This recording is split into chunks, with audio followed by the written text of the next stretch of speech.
Psalm 16. Keep me safe, O God, for in you I take refuge.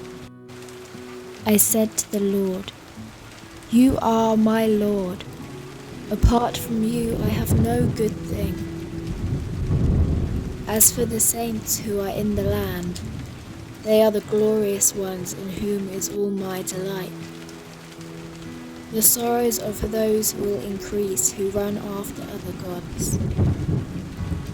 I will not pour out their libations of blood, or take up their names on my lips.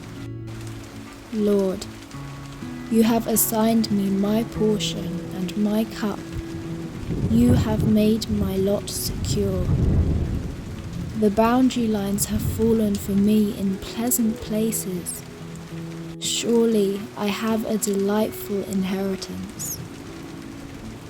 I will praise the Lord, who counsels me.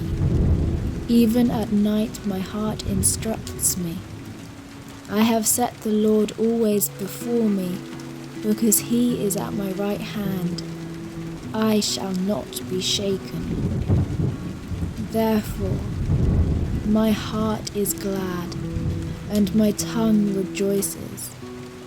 My body also will rest secure, because you will not abandon me to the grave, nor will you let your Holy One see decay.